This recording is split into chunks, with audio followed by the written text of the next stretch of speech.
तुम्हाला सुद्धा कायम प्रेझेंटेबल, स्टायलिश आणि अट्रॅक्टिव्ह दिसायला आवडतं का? आणि जर आवडत असेल तर आजच्या व्हिडिओमध्ये मी तुम्हाला भरपूर सारे फॅशन टिप्स देणार आहे आणि हा भरपूर रिक्वेस्टेड व्हिडिओ आहे आणि बऱ्याच दिवसांपासून पेंडिंगसुद्धा होता, पण फायनली आज मी हा व्हिडिओ करत आहे. तर आजच्या व्हिडिओमध्ये भरपूर तुम्हाला स्टायलिंग टिप्स, प्रेझेंटेबल कसं राहायचं ह्या सगळ्यावरती टिप्स देणार आहे. ड्रेसिंग सेन्स आपलं कसं असू शकतं, त्याच्यामध्ये आपण काय काय चेंजेस करू शकतो, कसं मॉडिफाय करू शकतो आणि आपला लुक एकदम बेटर आणि खूप छान प्रेझेंटेबल कसा बनवू शकतो हे तुम्हाला आज या व्हिडिओमध्ये दाखवणार आहे. सगळे टिप्स खूप महत्त्वाचे आहेत, त्यामुळे व्हिडिओ शेवटपर्यंत बघायला विसरू नका.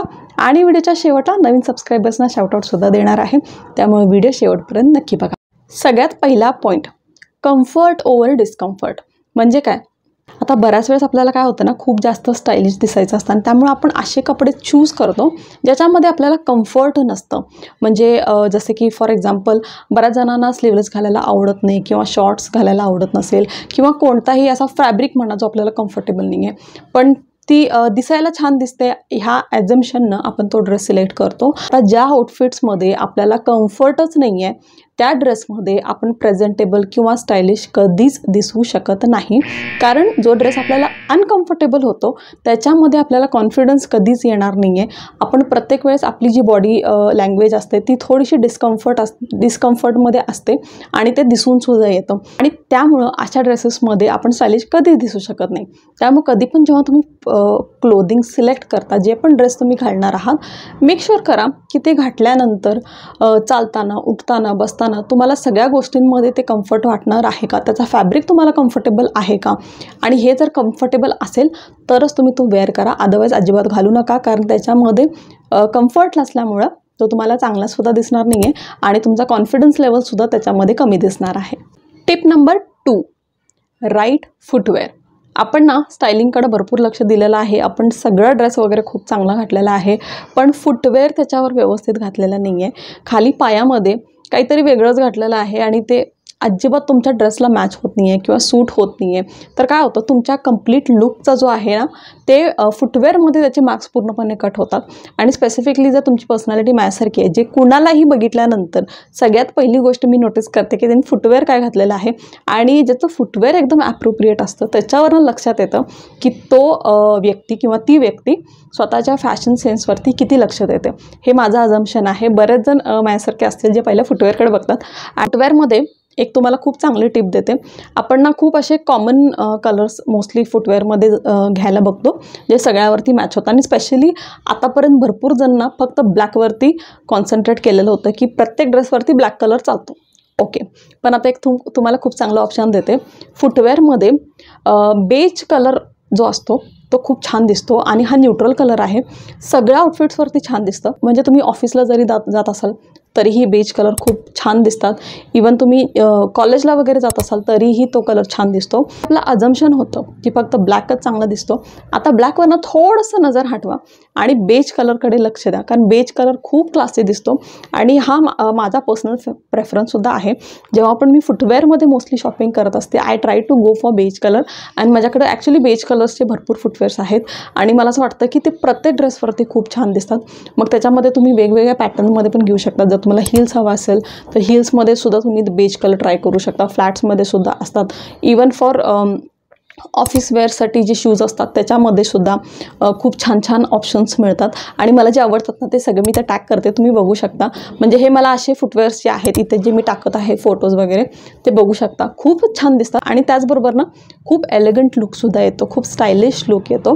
त्यामुळं जर तुम्ही हा कलर कधी ट्राय केला नसेल तर नक्कीच हा कलर ट्राय करा आणि जेवढं लक्ष तुम्ही तुमच्या आउटफिटवरती देत आहात तेवढंच लक्ष तुम्हाला फुटवेअरकडे सुद्धा द्यावं लागणार. म्हणजे ओव्हरऑल तुमचा लुक जो आहे तो खूप छान दिसतो. टिप नंबर 3, त्या मुलींसाठी ज्यांची उंची कमी आहे. आता मला भरपूर कमेंट्स येतात की प्रणती माझी हाईट छोटी आहे तर मी कसे कपडे घालू. तर तुमच्यासाठी ना खूप छान छान टिप्स मी आज काढलेली आहे.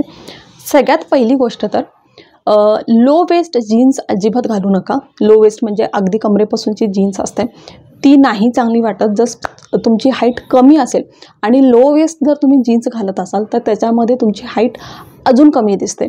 त्यामुळे जर हाईट कमी असेल तर लो वेस्ट जीन्स घालण्यापेक्षा हाय रेज मिड वेस्ट जीन्स म्हणा किंवा हाय रेज जीन्स जे असतात ते घाला. त्याच्यामध्ये तुमची उंची थोडीशी जास्त दिसते. ठीक आहे, हे झालं बॉटम वेअरसाठी. आता ह्याच्यावरती टॉप घालताना सुद्धा आय वुड रेकमेंड की जे बॅगी टॉप्स असतात किंवा खूप लेंदी टॉप्स असतात, उंच किंवा कुर्ती टॉप्स म्हणा, असे टॉप्स घालू नका. कारण त्याच्यामध्ये काय होतं, टॉपची हाईट जास्त असल्यामुळे अर्धा भाग आपला तिथेच कट होतो आणि खाली पाय थोडेसेच विजिबल असतात, त्याच्यामुळे अजून हाईट कमी दिसते. मग आता अशा वेळेस काय करायचं आहे, उंची जर तुमची कमी असेल तर क्रॉप टॉप तुम्ही वेअर करू शकता किंवा असे टॉप्स वेअर करा जे रेग्युलर जरी हाईटमध्ये असले तरी त्याला तुम्ही टक करू शकता. म्हणजे ओव्हरऑल तुमचा टॉप आणि बॉटम हे दोन्हीही दिसल्यामुळं हाईट थोडीशी जास्त असल्याचा इल्युजन होतो आणि दिसायला सुद्धा ते खूप छान दिसतात. त्यामुळे ह्या दोन गोष्टी लक्षात घ्यायची आहेत. जर तुमची हाईट कमी असेल, लो वेस्ट जीन्स नाही घालायची आहे, मिड वेस्ट किंवा हाय राईज जीन्स घालायची आहे आणि टॉप्समध्ये लॉंग टॉप्स अवॉइड करायचे आहेत. क्रॉप टॉप्स तुम्ही घालू शकता किंवा रेग्युलर टॉप्सला तुम्ही टक इन करू शकता, म्हणजे त्याच्यानं तुमची हाईट थोडीशी बेटर दिसणार आहे. हे तर झालं वेस्टर्नमध्ये. आता जर तुम्ही कुर्ती घालत असाल तर त्याच्यामध्ये एक टिप देते की फुल स्लीव्सवाली कुर्ती अजिबात वेअर करू नका, कारण त्याच्यामध्ये सुद्धा तुमची स्किन झाकली जाते आणि त्याच्यामुळं हाईट कमी असल्याचा इल्युजन अजून होतो. त्यामुळे काय करायचं आहे, स्ट्रेट कुर्ती वेअर करायची आहे ज्याचे स्लीव्स जे आहेत ते 3/4 आहेत. 3/4 स्लीव्समध्ये काय होतं, तुमची थोडी स्किन शो होते आणि त्याच्यामुळं हाईट कमी आहे असं वाटत नाही. ठीक आहे. आता कुर्तीजमध्ये अजून एक पॅटर्न असतं, कॉर्ड सेट म्हणतात त्याला. आता कॉर्ड सेटमध्ये जे सिमिलर प्रिंट असतात, टॉप आणि बॉटममध्ये जे सिमिलर प्रिंट्सवाले जे ड्रेसेस असतात ते खूप छान दिसतात आणि त्याच्यामध्ये हाईटसुद्धा थोडीशी उंच दिसते. अजून तर कॉर्ड सेटमध्ये जर तुम्हाला डीपमध्ये जायचं असेल तर असे जे कॉर्ड सेट असतात ज्याच्यावरती व्हर्टिकल लाईनिंगचे डिझाईन्स असतात ते तुम्ही वेअर करू शकता. त्याच्यानं काय होतं, उंची जास्त असल्यासारखी दिसते. ठीक आहे. त्यामुळे जर तुम्ही कुर्तीज वेअर करत असाल तर काय करायचं आहे, फुल स्लीव्ज अवॉइड करायचे आहेत, 3/4 स्लीव्ज घालायचे आहेत. स्ट्रेट फिटिंग कुर्ती खूप छान दिसते आणि त्याचबरोबर कॉर्ड सेट्स खूप मस्त दिसतात. कॉर्ड सेट्समध्ये हाईटसुद्धा चांगली दिसते आणि स्पेशली हाईट कमी असेल तर व्हर्टिकल लाईनिंगवाले जे डिझाईन्स असतात त्याच्यामध्ये हाईट अजून बेटर दिसते. तर हे तुम्ही ट्राय करू शकता कुर्तीजमध्ये. Tip number 4, minimum jewellery wear करायची. आता बऱ्याच जणांना ज्वेलरी म्हटलं की असं वाटतं की मी कानातसुद्धा घालते, गळ्यातसुद्धा घालते, नाकातसुद्धा काहीतरी घातलेलं आहे, इयरिंग्स घातलेले आहेत भरपूर, कडे भरपूर घातलेले आहेत आणि हे सगळं घातल्यानंतर काय होतं, लुक येत नाही आणि असं काहीतरी विचित्र दिसतं. ठीक आहे. त्यामुळे आजकाल ना फॅशनमध्ये एक खूप मोठा रूल आहे, लेस इज मोर. जितकं कमी तुम्ही घालशिला तितकं जास्त तुमचा लुक चांगला येणार आहे. आता जेव्हा तुम्ही ज्वेलरी सिलेक्ट करता ती पण ज्वेलरी अशी सिलेक्ट करा जी खूप जास्त लाऊड नाही आहे. ठीक आहे. फॉर एक्झाम्पल तुम्ही जर वेस्टर्न घालत असाल तर तुम्ही हुप्स ज्वेलरी खूप छान दिसते, वेस्टर्नवरती हुप्स खूप छान दिसतात किंवा छोटे छोटे जे स्टड्स असतात ते खूप छान दिसतात. गळ्यात जर तुम्हाला घालायचं असेल तर एकदम मिनिमम पर्ल ज्वेलरी म्हणा किंवा एखादा त्याच्यामध्ये खडा आहे, अशी जी ज्वेलरी असतात ना ते खूप क्लासी दिसतात. आता हातामध्ये सुद्धा जर तुम्हाला ॲक्सेसराईज करायचं असेल तर सगळ्यात बेस्ट आहे एक खूप छान आणि क्लासी वॉच. आता इथं माझा जो वॉच तुम्ही बघू शकता, मला भरपूर कॉम्प्लिमेंट्स मिळतात ह्या वॉचवरती आणि ह्या वॉचला तुम्ही ॲक्सेसराईज करण्यासाठी थोडंसं ह्याच्यामध्ये अजून ब्युटी ॲड करायचं असेल तर ह्याच्यावरती तुम्ही कडा घालू शकता आणि वॉच विथ कडा खूपच मस्त दिसतो, खूप क्लासी दिसतो. Specifically if you going for office तर ऑफिसमध्ये तर खूप रिच लुक येतो आणि ह्या खूप इझिली अवेलेबलसुद्धा आहे, ऑनलाईनसुद्धा बघू शकता, ऑफलाईनसुद्धा मिळतो. तर असे कडेच तुम्ही यूज करू शकता, दिसायला खूप छान दिसतात आणि एक स्टेटमेंट रिंग तुम्ही घालू शकता हातामध्ये, जसं की तुमच्या नावाचं बेसिक अल्फाबेट आहे तसं तुम्ही काहीतरी घालू शकता, खूपच मस्त दिसतं आणि एक पर्सनल टचसुद्धा मिळतो तुमच्या स्टाईलमध्ये. तर तुम्ही काहीतरी करू शकता आणि असं नाही की सोन्याचीच असली पाहिजे. आजकाल भरपूर तुम्ही इमिटेशन ज्वेलरीमध्ये सुद्धा खूप छान छान ज्वेलरी मिळतात. हे गोल्डमध्ये, हे झालं गोल्डन टचमध्ये. ठीक आहे. आता जर तुम्हाला गोल्डनमध्ये इंटरेस्ट नसेल तर तुम्ही पर्ल इयरिंग्स म्हणा किंवा पर्ल्स म्हणजे मोत्यांचे जे दागिने असतात असे तुम्ही घालू शकता. मोत्यांचे कानातले खूप छान दिसतात आणि खूप एकदम असं सिम्पल आणि नॅचरल लुक येतो मोत्यांच्या कानातले जास्त, त्याच्यामुळे खूप छान लुक येतो. आणि त्याचबरोबर गळ्यामध्ये सुद्धा एक सिम्पल अशी मोत्याची जर मणी घातला, जर तुम्ही काहीतरी साडी वगैरे घातलेला आहात, म्हणजे अकॉर्डिंग टू या साडी मी म्हणत आहे, त्याच्यावरती सुद्धा जर तुम्ही मोत्याची ज्वेलरी घातला खूप छान दिसते आणि रिच लुक येतो. ठीक आहे. तर सांगण्याचा हेतू हे आहे की जसं आपण ड्रेसकडे लक्ष देतो त्याचप्रमाणे ज्वेलरी आपण काय घालणार आहे ती ज्वेलरी लाऊड नसली पाहिजे, एलिगंट असायला पाहिजे, दिसायला खूप छान दिसते आणि त्याचबरोबर तुमच्या ओव्हरऑल ब्युटीमध्ये ती अजून जास्त भर पाडते. त्यामुळे ज्वेलरी चांगली असली पाहिजे आणि त्याचबरोबर थोडीशी मिनिमम ज्वेलरीकडे तुम्ही जावा, म्हणजे अगदी असं भरगच समोर नाही आलं पाहिजे. म्हणजे जेव्हा सगळ्यात ज्वेलरी घालतो, कानात घातले, गळ्यात घातले, अंगठ्या भरपूर घातलेल्या आहेत, कडे भरपूर घातलेले, नाकातसुद्धा काहीतरी नोज पिन घातलेली आहे, इतकी सारी ज्वेलरी जेव्हा असते ना, ती ज्वेलरी तुमच्या आउटफिटला ओव्हरपॉवर करते आणि तुमच्या आउटफिटकडं लक्ष जाण्यापेक्षा तुमच्या त्या ज्वेलरीकडं जास्त लक्ष जातं आणि ते ॲक्च्युली चांगलं दिसत नाही. त्यामुळे मिनिमम ज्वेलरी वेअर करायची. टिप नंबर 5, सगळ्याच लेडीजना ज्यांना पण पोटावरती चरबी आलेली आहे, थोडंसं पोट दिसायला लागलेलं आहे आणि स्पेशली डिलिव्हरीनंतर प्रत्येक स्त्रियांना हा प्रॉब्लेम होतो की आपला बेली फॅट लवकर जात नाही आणि बऱ्याच वेळेस तो ड्रेसमध्ये ना चांगला दिसत नाही. तर सगळ्यात मोठा प्रश्न येतो की आता ह्या बेली फॅटचं काय करायचं. आता तुम्ही वर्कआउट करताय नाही करताय, तो कधी जाणार, बेली फॅट जाणार आहे की नाही माहिती नाही, पण जर तुम्ही ड्रेसिंग जर तुम्ही स्मार्टली केला तर त्या बेली फॅटला सुद्धा तुम्ही हाईड करू शकता. फक्त ड्रेसिंग सेन्स चांगला असला पाहिजे. आता मी तुम्हाला काही टिप्स अँड ट्रिक्स देते. वेस्टर्न जीन्स जेव्हा तुम्ही घालता, आता जर तुम्ही मगाशी जसं म्हटले शॉर्ट जे मुली असते त्यांना जसं मी म्हटले की जर आपण लो वेस्ट जीन्स घातलो, तसंच जर तुमचं टमी आहे, बेली फॅट आहे, जर पोट दिसत असेल आणि जर तुम्ही लो वेस्ट जीन्स घातला तर ते जे बेली फॅट आहे ते बाहेर येतं, बरोबर आहे, आणि ते काय होतं अजून जास्त दिसतं. मग आता असं न करता आपल्याला काय करायचं आहे, मिड वेस्ट जीन्स घालायची आहे. मिड वेस्ट म्हणजे बरोबर आपल्या नाभीच्या इथं आपली जो जीन्स असतो त्याचा बटन येतो आणि तो बऱ्यापैकी बेली फॅटला हाईड करतो आणि तुमचं पोट जे आहे ते त्याच्यातून बाहेर बल्ज होत नाही, त्यामुळे बेली फॅट असल्यासारखं वाटत नाही. त्यामुळं जीन्समध्ये काय करायचं आहे, मिड वेस्ट जीन्स घालायची आहे, म्हणजे तुमचा बेली फॅट जो आहे तो दिसणार नाही. ठीक आहे, मग तुम्ही मिड वेस्टमध्ये फ्लॅट जीन्ससुद्धा घालू शकता. आता वॉट एव्हर इज कम्फर्टेबल तुम्ही असे जीन्स घाला, पण ते मिड वेस्ट असले पाहिजे. आता तसंच जर तुम्ही कुर्ती घालत असाल तर कुर्तीमध्ये सुद्धा लेगिन्स आपण थोडंसं खाली घालतो आणि लेगिन्स थोडंसं लो वेस्ट असल्यामुळे त्याच्यामध्ये सुद्धा आपलं पोट बाहेर येतं आणि ते दिसून येतं कुर्तीजमध्ये. त्याच्यामध्ये सुद्धा तुम्ही काय करू शकता, प्लाझोज तुम्ही सिलेक्ट करू शकता. प्लाझो बरोबर अगदी आपल्या नाभीवरती तुम्ही घालू शकता आणि त्याच्यानं काय होणार आहे, सेम जसं जीन्समध्ये कवर होतं आपला बेली फॅट, तसंच प्लाझोमध्ये सुद्धा तो कवर होणार आहे. आता वेस्टर्न झालं.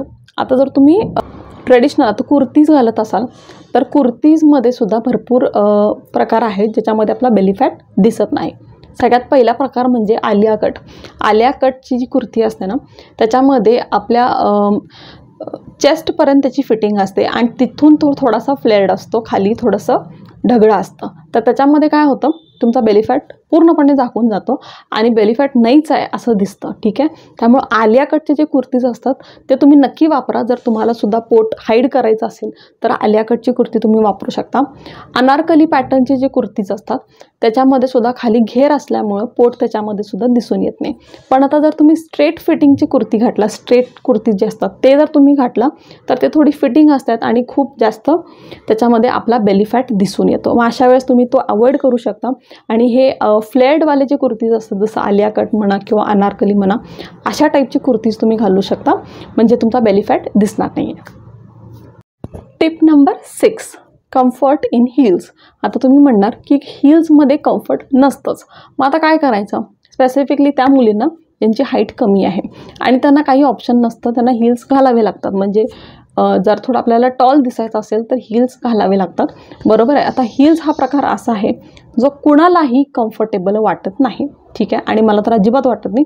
मग आता हील्स जर घालायचं नाही आणि तरीही हाईट दिसावी असं वाटत असेल तर नेमकं काय करायचं. खूप चांगला सोल्युशन आहे. हील्समध्ये अजून एक प्रकार असतो फुटवेअरमध्ये ज्याला आपण वेजीस म्हणतो, असा प्रकार तुम्ही घालायला ट्राय करा. आता हा पण हील्सचाच प्रकार आहे, पण आता दोन्हीमध्ये फरक काय. आता हील्स जेव्हा आपण घालतो, आता हील्सचा मी इथे एक फोटो टाकते. आता तुम्ही बघू शकता ह्याची जी हील आहे ज्याच्यावरती आपलं टाच असतं ते खूप उंच असतं आणि पण आपले जिथं बोटं असतात ते खूप खाली आहे. त्यामुळे आपले पाय जे असतात ते असे असतात, ह्या पोझिशनमध्ये असतात, बरोबर आहे. टाच अशी वर असते आणि बोटं असे खाली असतात. आता ह्या पोझिशनमध्ये असल्यामुळं काय होतं, सगळ्यात पहिली गोष्ट खूप जास्त पाय दुखतात आणि दुसरी गोष्ट म्हणजे कम्फर्ट वाटत नाही. तिसरी गोष्ट म्हणजे ज्यांना हील्सची सवय नाही आहे त्याला हील्समध्ये चालायला येत नाही आणि त्याचबरोबर पडण्याचा सुद्धा भीती असतं, कारण त्याला हील्समध्ये चालण्यासाठी प्रॅक्टिस लागते, बरोबर आहे. तुम्ही असं कधी घातलं नाही आणि हील्स घालायला गेला तर 100% 4 पावलं चालल्यानंतर आपण तोंडावर पडणार आहोत. पण आता काय करायचं आहे, हील्स न वापरता तुम्ही काय करू शकता, वेजीस वापरू शकता. आता वेजीसचा इथं मी फोटो टाकते. ठीक आहे, आता हा जो पॅटर्न आहे त्याच्यामध्ये सुद्धा हिल्स असतं. जितकी तुम्हाला हिल्स हवी आहे तितकी हिल्स अवेलेबल असतं. पण आता ह्याच्यामध्ये एक प्लस पॉईंट असतो, तो म्हणजे टाच जरी उंच असली तरी ही बोटं जी आहेत ते पूर्णपणे खाली नसतात, थोडंसं वरच असतात. त्यामुळे थोडं तुमचा पाय जो असतो तो फ्लॅटच असतो, खूप जास्त टाच वर जात नाहीत. त्याच्यामुळं काय असतं, पायाला पूर्णपणे सपोर्ट असतो खाली आणि त्याच्यामुळे टाचसुद्धा दुखत नाही. ठीक आहे. त्यामुळे जर तुम्हाला हिल्स कम्फर्टेबल वाटत नसेल पण जर हिल्स घालायचं असेल तर प्लीज गो फॉर वेजेस, कारण वेजेस आर वे मोर कम्फर्टेबल दॅन हिल्स. आणि त्याचबरोबर दिसायलासुद्धा छान दिसतात. तुमच्या हाईटमध्ये हिल्स असल्यामुळं ते उंचीसुद्धा वाढल्यासारखी दिसते आणि त्याचबरोबर सगळ्यात मोठी गोष्ट म्हणजे खूप जास्त कम्फर्टेबल असतात हिल्सपेक्षा. त्यामुळं हिल्स घालायचं असेल then go for wedges. Tip number 7, go for must have clothes. आता मस्ट हॅव क्लोथ्स म्हणजे काय, असे काही क्लोदिंग असतात जे आपल्याकडं असलेल्याचा खूप जास्त फायदा आपल्याला होतो. आता ह्याच्यामध्ये मस्ट हॅव क्लोदिंग्स म्हणजे नेमकं काय काय असतं. To be very frank, go for basics. जे बेसिक असतात ना असे कपडे तुमच्याकडे असलेच पाहिजे. जसं की व्हाईट शर्ट क्लोदिंगमध्ये असलाच पाहिजे तुमच्याकडं. आणि हा जो व्हाईट शर्टचा प्रकार आहे तो तुम्ही वेगवेगळ्या पद्धतीनं स्टाईल करू शकता. जसं की तुम्ही त्याला ॲज अ जॅकेट म्हणून वेअर करू शकता. जर सोलो तुम्हाला वेअर करायचं असेल तर ऑफिस वेअरसाठी व्हाईट शर्ट ऑफकोर्स खूप छान दिसतं. आणि त्याचबरोबर व्हाईट शर्टला तुम्ही इंडियन वेअरमध्ये सुद्धा इन्क्लूड करू शकता. लाईक अ टॉप, साडीचा ब्लाऊज, तुम्ही भरपूर वेगवेगळ्या पद्धतीनं ह्याला स्टाईल करू शकता. आणि जसं व्हाईट म्हणले तसंच ब्लॅकसुद्धा, ब्लॅक शर्ट म्हणा, खूप छान छान पद्धतीनं त्याला स्टाईल करता येतं. म्हणजे ह्याच्यावरती मी वेगळा व्हिडिओसुद्धा करू शकते की शर्टला तुम्ही कसं स्टाईल करू शकता. जर तुम्हाला हवा असेल तर मला कमेंटमध्ये सांगा, मी त्याचा वेगळा व्हिडिओ करते. पण मी तुम्हाला थोडंसं व्हिडिओमध्ये दाखवते की आपण त्याला कसं स्टाईल करू शकतो. आणि त्याचबरोबर ना असे टॉप सिलेक्ट करा ज्यांचा कलर खूप बेसिक आहे. प्लेन असला तरीही चालेल. जसं की मी मगाशी म्हटले की भरपूर जास्त जेव्हा आपण करतो ते चांगलं दिसत नाही. उलटा जेव्हा तुम्ही खूप बेसिक कपडे घालता ना, बेसिक टी शर्ट्स म्हणा, बेसिक शर्ट म्हणा, त्याच्यामुळे तुमचा लुक जो आहे तो अजून रिच दिसतो. आणि असे जे बेसिक क्लोदिंग असतात ना त्याच्यासाठी आय वूड रेकमेंड की तुम्ही ब्रँडेडमध्ये जावा, कारण त्याची फिटिंग खूप चांगली असते, दिसायला खूप रिच दिसतात आणि कलरसुद्धा खूप बेसिक सिलेक्ट करा.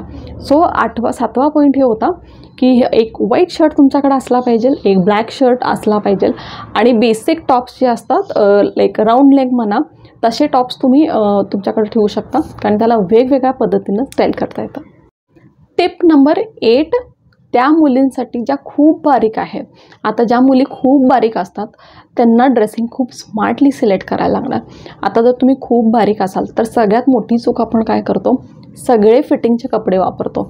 आणि कधीकधी मी कधीकधी बघून मला ह्या गोष्टीचा पण शॉक होतो की बऱ्याच मुली असतात ज्या खूप बारीक असतात पण फिटिंग इतकं करून घेतात की ते ॲक्च्युली त्यांच्यावरती चांगलं दिसत नाही.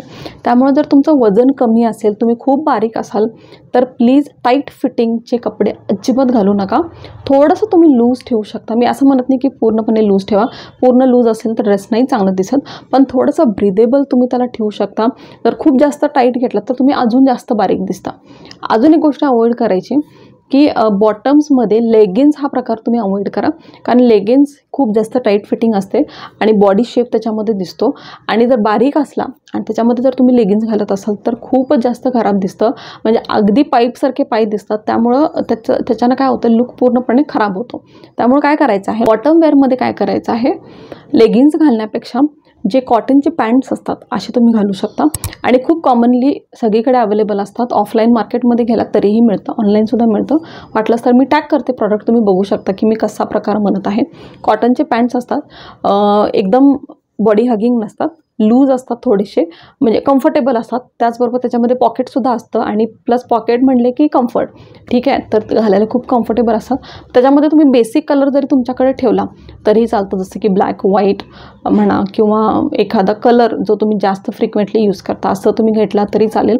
पण आजकाल मोस्टली सगळ्या कुर्तीजवरती बऱ्यापैकी व्हाईट अँड ब्लॅक चालतो, ठीक आहे. पण असे तुम्ही बेसिक कलर तुमच्याकडे ठेवू शकता, पण लेगिन्स अजिबात घालू नका आणि त्याचबरोबर टाईट फिटिंग घालू नका. आता नाही घालायचं ते तर मी सांगितलं. तर घालण्यामध्ये तुम्ही काय घालू शकता, कॉटसेट्स, कॉटनचे कॉटसेट्स खूपच कमाल दिसतात. जर तुमचं वजन कमी जरी असलं तरीही जर तुम्ही कॉटसेट घालत असाल तर खूप छान लुक येतो, कारण त्याच्यामध्ये कसं असतं, कॉटनचे कॉटसेट जे असतात त्याच्यामध्ये लेगिन्स वगैरे असा काय प्रकार नसतो. पॅन्टसुद्धा थोडीशी फ्लेअर्ड असते, टॉप पण कॉटनचा असल्यामुळे तो थोडा फ्लेअर्ड असतो, दिसायला खूप छान दिसतं आणि खूप बारीक आहात असं अजिबात दिसत नाही.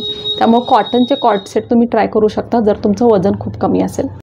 टिप नंबर 9 वेस्टर्न ड्रेससाठी मी देणार आहे. टाईपचा बॉटम आणि सिमिलर टाईपचा टॉप अवॉइड करा. आता म्हणजे काय नेमकं की जर तुमची पॅन्ट जर तुम्ही फिटिंगची घालत असाल, टाईट फिटिंग पॅन्ट आहे तर त्याच्यावरती टाईट फिटिंगचा टॉप अजिबात घालू नका, दिसायला नाही चांगलं दिसत. मग तुम्ही काय करू शकता, जर तुमची पॅन्ट फिटिंगची असेल तर टॉप तुम्ही थोडासा लूजमध्ये वापरू शकता, किंवा जर तुमची पॅन्ट थोडीशी फ्लेअर्ड आहे, लूज असेल तर त्याच्यावरती तुम्ही बॉडी हगिंग असे टॉप्स यूज करू शकता. म्हणजे तो लुक जो आहे तो बॅलन्स होतो. पण जर तुम्ही सगळं सिमेट्रिक घातलेलं आहे, टॉपसुद्धा लूज घातलेला आहे, पॅन्टसुद्धा लूज घातलेली आहे, किंवा टॉपसुद्धा टाईट आहे आणि पॅन्टसुद्धा टाईट आहे, तर तो लुक थोडासा चांगला वाटत नाही ॲज पर माय ओपिनियन. तर तुम्ही ऑल्टरनेट करू शकता. पॅन्ट लूज असेल तर टॉप टाईट ठेवा, म्हणजे फिटिंगचा ठेवा, आणि जर पॅन्ट जर तुमची टाईट असेल तर टॉप थोडंसं तुम्ही लूज ठेवू शकता. ऑल्टरनेट करून तुम्ही बॅलन्स करू शकता. तर ही होती 9वी टिप. आणि लास्ट टिप, खूप महत्त्वाची टिप आहे, ती म्हणजे कॉन्फिडन्स. फॅशनमध्ये कोणत्याही प्रकारचा तुम्ही ड्रेस घाला, कोणताही ॲक्सेसरी काही पण घाला, जर तुमच्या चेहऱ्यावरती कॉन्फिडन्स नसेल तर तो फॅशन दिसतच नाही. आणि ही खूप बेसिक गोष्ट आहे. आपण जे पण घालतो त्याच्यामध्ये आपल्याला कॉन्फिडन्स असला पाहिजे की मी हा ड्रेस व्यवस्थित वेअर करून ह्याला व्यवस्थित कॅरी करू शकते. जर तुम्ही सगळे व्हिडिओज बघून खूप चांगले चांगले ड्रेस सॉर्ट केले आणि तुम्ही घातला आहे पण त्याच्यामध्ये तुमचा कॉन्फिडन्स दिसत नसेल, तो ड्रेस तुमच्यावरती नाही चांगला दिसणार. त्यामुळे जे पण तुम्ही घालताय, make sure you are confident in that आणि make sure that you are always smiling. कारण ह्या गोष्टी ना भरपूर इफेक्ट करतात. सगळं चांगलं आहे पण चेहऱ्यावरती स्माईल नाही आहे, चेहऱ्यावरती कॉन्फिडन्स दिसत नाही आहे, तर सगळ्या लुकला तो काय करतो, त्याचा ग्राफ खाली येतो. त्यामुळे जे पण तुम्ही आउटफिट घालत असाल, make sure that you are confident in that. तर सबस्क्रायबर शाउटआउटसाठी आता जे मी फटाफट नावं घेणार आहेत. तर आजच्या व्हिडिओमध्ये जे सबस्क्रायबर्स आहेत ज्यांनी माझ्या चॅनलला सबस्क्राईब करून त्यांचं नाव लिहिलं होतं कमेंटमध्ये, ते आहेत thank you so much Poonam, Mayuri, Manisha Chaudhary, Ashwini Dubal, Veena Thakur, Aishwarya Patil, Pooja Sawant and Surekha. Guys thank you so much for subscribing to my channel. I love you all. आणि तुम्ही माझा व्हिडिओ पहिल्यांदा बघत असाल आणि तुम्हाला माझं कॉन्टेंट जर आवडत असेल तर नक्की चॅनलला सबस्क्राईब करून तुमचं नाव कमेंट सेक्शनमध्ये लिहायला विसरू नका. म्हणजे माझ्या पुढच्या व्हिडिओजमध्ये मी तुम्हालासुद्धा असं शाउटआउट देईन. आणि अजून एक गोष्ट मैत्रिणींनो, ह्या महिन्यामध्ये माझा बर्थडे आहे. 11 एप्रिल माझा बर्थडे आहे. त्यामुळं मी असं ठरवलं आहे की ह्या महिन्यामध्ये सगळ्यात पहिला Q&A व्हिडिओ, प्रश्न उत्तरांचा व्हिडिओ तुमच्यासाठी घेऊन येणार आहे. जर तुम्हाला काही माझ्याकडून जाणून घ्यायचं असेल, माझ्यासाठी काही तुमचे प्रश्न असतील, काही सजेशन्स तुम्हाला हवे असेल, माझ्याबद्दल काही जाणून घ्यायचं असेल तर ते सगळे प्रश्न मला कमेंट सेक्शनमध्ये सांगा. तर असे भरपूर असे प्रश्न वगैरे आले तर नक्कीच फर्स्ट Q&A व्हिडिओ मी लवकरच घेऊन येणार आहे. त्यामुळे तुम्हाला जर काही माझ्याबद्दल जाणून घ्यायचं असेल तर कमेंट सेक्शनमध्ये नक्की सांगा. तुम्ही मला इन्स्टावरती सुद्धा तुमचे प्रश्न पाठवू शकता. इन्स्टावरती फॉलो करत नसाल तर त्याची लिंक डिस्क्रिप्शन बॉक्समध्ये टाकते, तिथे सुद्धा तुम्ही मला फॉलो करू शकता. तर चला परत भेटू पुढच्या व्हिडिओमध्ये. तोपर्यंत जय महाराष्ट्र.